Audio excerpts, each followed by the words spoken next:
Dark Souls 1 has a reputation. Over the many years of its existence, the community for this game has put countless hours into breaking it as much as possible.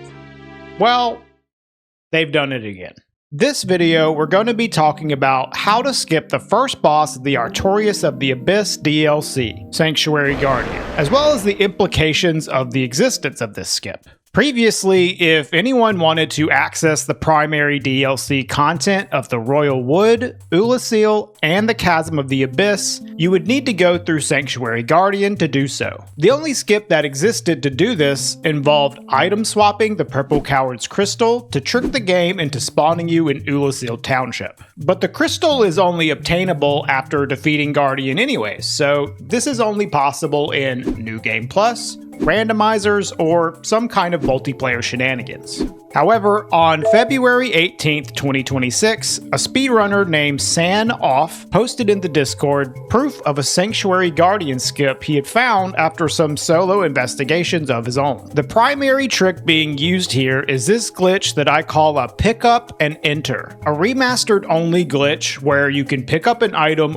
right after interacting with the fog wall, and it will change the angle in which you're interacting with the fog wall in order to place your character in a location that normally wouldn't be possible. This glitch can be used to skip or AFK other bosses in the game as well. At this precise angle and location, the pickup and enter glitch will release your character inside of the collision for the wall, which will then boost your character upwards. Then you want to turn around and jump at this angle and timing to boost yourself all the way above the arena next to this tree. This isn't the most precise jump in the world, but it is easy to mess up, and if you do, you'll have to start all the way over by quitting out and reloading your save. Once you're up here, then you need to escape this position by jumping past the tree like so. This can also be a little annoying, but it's not too bad and you get basically infinite tries to do so. Once you're free, you have this entire outer edge above the arena to explore freely. But the skip isn't done yet. We still need to find our way into Ulasil Sanctuary in order to make it past the boss. Here's where things went a little sideways for our hero, San.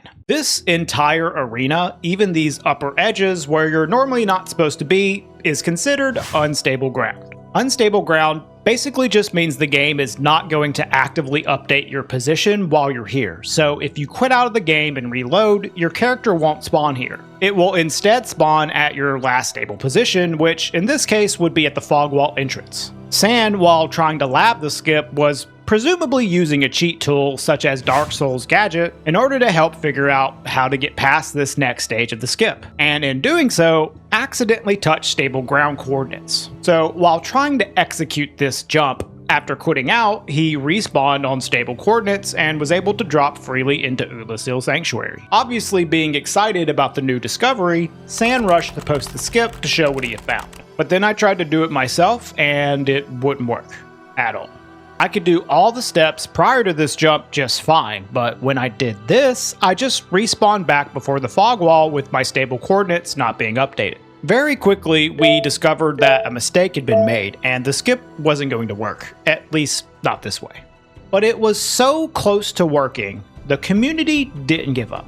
And of course, 4 hours later, a glitch hunter named Bobdol Onju, aka Splee5556, you may have seen his Dark Souls videos, found an actual method for getting into Ulasil Sanctuary. After getting unstuck from the tree, you want to go along the left side of the outer edge of the arena until you come to this branchy area. A couple of well-placed jumps will get you up to here.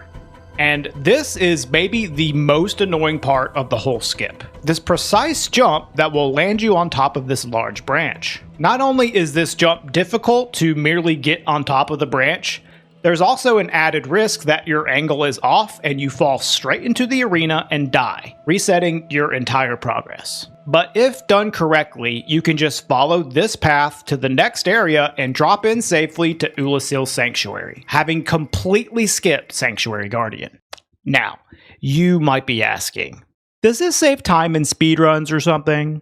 And the answer is no. Oh, well, then how is it useful? Well, it really isn't useful in any practical sense. At least not right now. Expanding our knowledge of the game and the ways we can break it is always a good thing, especially as you never know when a useless trick will all of a sudden become a key part of a major discovery down the road. Sometimes major glitches and skips lie dormant for many years because the right pieces didn't exist to make them possible. That being said, I can't really see how this skip in particular is going to be useful in a practical sense anytime soon, other than the fact that it's a new boss skip, and that's always cool, especially when it comes to potential meme runs. For a while now, Sanctuary Guardian was considered to be maybe the most interesting boss you could actually defeat as your first boss using a sequence of several skips. You could skip Asylum Demon through a variety of methods, then Sin's Gate skip to avoid having to ring the bells, then use a grab cancel fling plus force quit wrong warp to skip Iron Golem. And then finally, there's a Golden Fog Gate skip to get into Duke's archives to retrieve the broken pendant, as long as you had already defeated Hydra and rescued Dusk, of course. Then you could enter the DLC and take on Sanctuary Guardian as your first boss of the run. But now, we can take this sequence even further by skipping Sanctuary Guardian. Then using the Township skip to Chasm of the Abyss, we can actually defeat Manus as the first boss of the game, or any DLC boss we desire for that matter. This dramatically expands the list of bosses we can defeat as the first boss of the game. The only bosses in the game now that we can't defeat first are Nito, Gwen, and Four Kings. Nito is protected by his Golden Fog Gate, which we have yet to find a skip for. Four Kings is protected by the need to acquire the Covenant of Artorias by defeating Sif, a skip for which hasn't been found either. And Gwen is protected by, well, a lot of things. Outside of some multiplayer shenanigans, there's no known way to acquire the Lord Vessel without defeating Ornstein and Smo, nor ringing the bells without defeating at least the Bell Gargoyles. So until those two pieces are crossed off, Gwen can't be first. Unless another unseen method lurking in the game's code can be found. Considering how broken this game can be, I wouldn't be surprised to see the rest of these bosses crossed off the list.